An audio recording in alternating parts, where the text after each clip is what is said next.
केतु महादशा को हम लगातार डिस्कस कर रहे हैं। आपके चार्ट के विभिन्न भावों में जब भी केतु स्थित होंगे तो वास्तव में केतु की महादशा के दौरान आपके लिए रिजल्ट कैसे रहेंगे, और इस वीडियो में अब 12th हाउस के लिए विचार कर रहे हैं, यानी आपके लिए ये अंतिम वीडियो होने वाली है। 12वें भाव में जब भी केतु स्थित होंगे सबसे पहले आपको यही देखना होगा कि केतु यहाँ कितने वेल प्लेस्ड हैं। अगर केतु यहाँ धनु राशि में हो, मीन राशि में हो, कर्क राशि में हो या वृश्चिक राशि में हो तो काफी बेहतर रिजल्ट हो सकते हैं। इवन अगर मेष राशि में भी केतु हो तो भी काफी बेहतर रिजल्ट हो सकते हैं। लेकिन इस प्रकार का केतु आपको भौतिक जगत से काफी ज्यादा डिटेच करेगा, आपको मोक्ष या आध्यात्म की तरफ लेकर जाएगा। इस प्रकार से यहाँ जो आपका डिस्पोजिटर है उनका रोल भी उतना ही इंपॉर्टेंट है।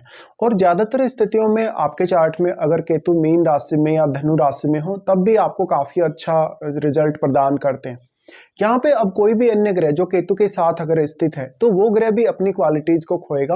वैसे हम ये मानते हैं कि केतु जिस भी भाव में स्थित होते हैं उसके गुणों को अपने आप में समाहित कर लेते हैं। इसलिए आपको 12th हाउस से रिलेटेड जो फैसले होंगे आपके उनमें बहुत ज्यादा फोकस करना होगा, या किसी ना किसी अन्य पर्सन की आपको एडवाइस चाहिए होगी। इस प्रकार का केतु है तो आपके अनावश्यक खर्चे हो सकते हैं, आपको बचत करने में समस्या होगी, आप अपना पैसा दान दक्षिणा में या कुछ अच्छे कार्यों में भी लगा सकते हैं। कभी कभी डिपेंड करेगा कि यहाँ केतु किस प्रकार के साइन में है। 12वें भाव में केतु है और अगर केतु की महादशा आ जाती है तो जो सांसारिक जगत है, सांसारिक जगत की जो सुख सुविधाएं हैं उनसे तो आप डिटेच हो ही जाएंगे। आप अपने जीवन साथी से भी काफी ज्यादा डिटेचमेंट महसूस करेंगे। 12वें भाव का केतु है तो केतु महादशा के दौरान आप मंत्र जाप करें, साधना करें, सिद्धि वगैरह करें तो आपके लिए रिजल्ट काफी बेहतर हो सकते हैं। इस प्रकार का व्यक्ति अक्सर पूरे परिवार के साथ रहते हुए भी बहुत ज्यादा अकेलापन फील करेगा। अकेलेपन के साथ साथ जातक धीरे धीरे भगवान के प्रति बहुत ज्यादा आसक्त होने लगेगा।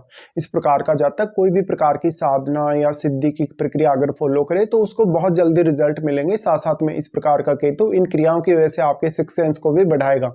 अब डिपेंड करता है कि यहाँ आपके 12th लॉर्ड का भी संबंध केतु के साथ है या नहीं, या आपका 12th लॉर्ड कौन सा प्लेनेट है। देखिए यहाँ केतु के साथ अगर कोई भी फायरी ग्रह का प्रभाव होगा या फायरी ग्रह कोई भी यहाँ केतु के साथ स्थित होगा तो ये आपके रिश्तों के लिए और आपके पारिवारिक जो रिश्ते हैं उनके लिए अच्छा नहीं होगा।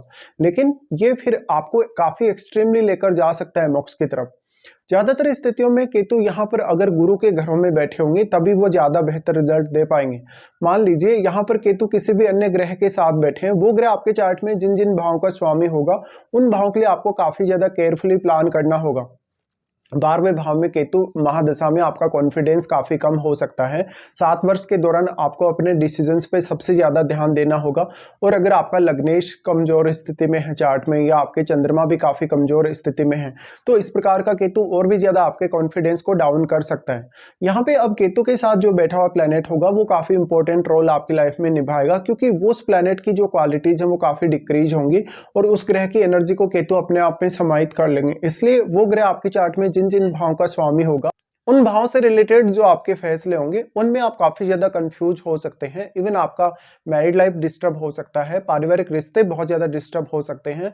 जो भी प्लेनेट यहाँ बैठा है आपके केतु के साथ, वो प्लेनेट आपके चार्ट में जिन जिन भावों का स्वामी है उन भावों से रिलेटेड आपके रिश्तों में काफी ज्यादा कंफ्यूजन आपको क्रिएट होगा। उन रिश्तों में काफी मिसअंडरस्टैंडिंग भी आपके लिए क्रिएट होगी।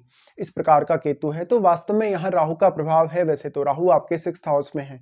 केतु की महादशा ना तो आपको कैरियर में ज्यादा सपोर्ट कर पाएगी, ना ही कोई महत्वपूर्ण निर्णय लेने के लिए। इस हिसाब से इस प्रकार का केतु अगर आप विदेश रहते हैं या विदेश जाना चाहते हैं आप, तब आपको ज्यादा सपोर्ट कर सकता है। इस प्रकार का व्यक्ति हालांकि अपने आप के बारे में ज्यादा अच्छे से जान पाएगा, वो अपना सेल्फ रियलाइजेशन कर पाएगा। साथ में जातक अब जितना ज्यादा खुद पे फोकस करे उतना ज्यादा वो बेहतर परिणाम पा सकता है। डिपेंड करता है कि अब यहाँ केतु कितनी अच्छी स्थिति में है या किस प्रकार की स्थिति में है। वास्तव में कोई भी प्लेनेट इनके साथ स्थित हो सकता है, और वो जो प्लेनेट यहाँ बैठा है केतु के साथ वो आपके जो रिजल्ट होंगे केतु को उनको काफी एक्सट्रीमली प्रभावित कर सकता है।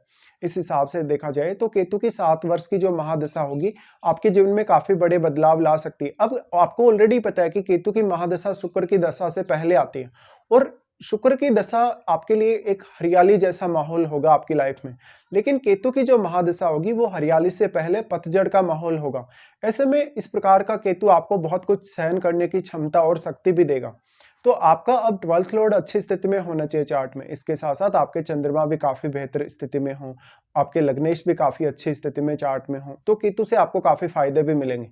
इस प्रकार का केतु वास्तव में आपको लाइफ़ की जो रियलिटी है उससे अवगत करवाएगा।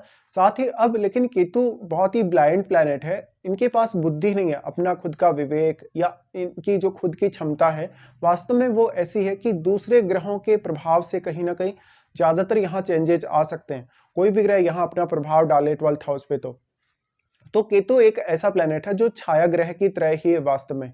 तो दूसरे ग्रहों के प्रभाव से या दूसरे ग्रहों का जो यहाँ पर 12th हाउस में अगर इन्वॉल्वमेंट है, तो उनका रिजल्ट यहाँ पर काफ़ी ज़्यादा एक्सट्रीमली प्रभावित होता है। वास्तव में केतु अपने साथ बैठे हुए ग्रह की एनर्जी को अपने आप में समाहित करते जाते हैं। केतु एक प्यास की तरह ही हैं। तो यहाँ पर जो भी आप फैसले लेंगे अपने 12th हाउस रिलेटेड या कोई भी प्लैनेट यहाँ जो बैठा है उससे रिलेटेड भी, तो आपको काफ़ी ज़्यादा उस पे वर्क करना होगा। इस प्रकार का केतु है, तो वास्तव में आप खुद को तो बहुत बेहतर तरीके से जान पाएँगे और दूसरों को भी काफ़ी अच्छे से गाइड कर पाएँगे। लेकिन आप वर्तमान का जो भौतिक संसार है, जो भौतिक जगत है, इसमें काफ़ी ज़्यादा समस्याएँ झेलेंगे। अब क्योंकि केतु एक ऐसी दशा है जो वास्तव में आपको लाइफ़ की रियलिटी बताती है, लाइफ़ की वास्तविकता बताती है और आपके कुछ पास्ट कर्माज़ का भी संबंध होगा केतु से आपके। इसलिए आपको ये फ़ोकस करना होगा, अगर केतु की महादशा में आप मोक्ष की तरफ जा रहे हैं, अगर आप बहुत आध्यात्म की तरफ या इस तरीके से स्पिरिचुअलिटी की तरफ अगर आप आगे बढ़ रहे हैं, बहुत ज़्यादा आप धार्मिक होते जा रहे हैं, तो कहीं न कहीं आपके जो पास्ट लाइफ़ के जो कर्माज़ हैं, वो भी आपके ऊपर इम्पैक्ट करेंगे। इस हिसाब से देखा जाए तो आप अपने चार्ट में ये देखिए कि केतु कितने ज़्यादा वेल प्लेस्ड हैं। साथ-साथ में कोई भी अन्य ग्रह जो यहाँ आपके 12th हाउस पे अपनी दृष्टि डाल रहा हो, वो ग्रह भी यहाँ काफ़ी ज़्यादा प्रभावित करेगा केतु के रिजल्ट्स को। लेकिन केतु इस हाउस की सारी एनर्जी को अपने में समाहित कर लेंगे, तो आप काफ़ी ज़्यादा लो फ़ील कर सकते हैं कभी-कभी। इस प्रकार का केतु मन में काफ़ी ज़्यादा भय भी कभी-कभी उत्पन्न कर सकता है, जब आपका 12th लॉर्ड अच्छी स्थिति में ना हो या आपका चंद्रमा पीड़ित हो तो। अब आपको देखना होगा कि आपके चार्ट में वास्तव में केतु के साथ जो भी ग्रह बैठा है वो किस प्रकार का ग्रह है। जैसे वो एक बहुत ज़्यादा फायरी ग्रह हो सकता है, बहुत ज़्यादा शुभ ग्रह हो सकता है, या वो एक शुक्र जैसा ग्रह हो सकता है, या शनि जैसा ग्रह हो सकता है, बृहस्पति जैसा ग्रह हो सकता है। जिस प्रकार का भी वो ग्रह होगा, उस प्रकार की जो आपको लाइफ में रियलिटी है उसका आभास होगा। तो इस प्रकार का केतु आपको काफ़ी ज़्यादा ट्रैवल भी दे सकता है। एक्चुअल में इस प्रकार का केतु आपको हायर स्टडीज़ के लिए काफ़ी आगे लेकर जा सकता है, विदेश भेज सकता है। लेकिन आपको अगर आध्यात्मिक रूप से अपने आप को डेवलप करना है, अगर आपको अपनी लाइफ में बहुत ज़्यादा स्पिरिचुअलिटी लेकर आनी है, तो इस प्रकार का केतु आपकी सहायता अवश्य करेगा। लेकिन ऐसी केतु की महादशा आपके करियर में काफ़ी उतार-चढ़ाव दिखा सकती है, आर्थिक स्थिति को भी काफ़ी ज़्यादा स्ट्रांगली प्रभावित कर सकती है। अब देखिए केतु की महादशा 7 वर्ष की ही होगी, लेकिन 7 वर्ष के दौरान आपकी लाइफ में जो चेंजेज हैं काफ़ी ज़्यादा एक्सट्रीमली आने की संभावना होगी। साथ ही केतु की महादशा के बाद में आपकी शुक्र की महादशा आने वाली होगी। तो वास्तव में इस प्रकार का केतु आपको शुक्र की महादशा के लिए भी कहीं न कहीं तैयार करने का काम करता है। क्योंकि लाइफ में भी कभी-कभी आपने देखा होगा दुःख आने के बाद सुख अवश्य आता है। उसी तरीके से यहाँ केतु की जो महादशा है आपकी लाइफ में एकदम पतझड़ जैसा माहौल लेकर आती है और उसके बाद जब शुक्र की महादशा आपको जब स्टार्ट होगी, तो वो महादशा एकदम से आपकी लाइफ में हरियाली की तरह होगी। हालाँकि इसके लिए आपके चार्ट में शुक्र की प्लेसमेंट भी काफ़ी ज़्यादा मैटर करेगी।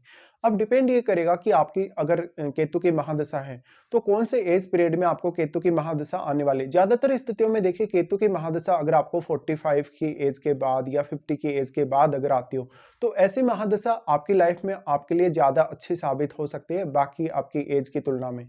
तो इस हिसाब से आपको केतु की महादशा को प्लान करना होगा।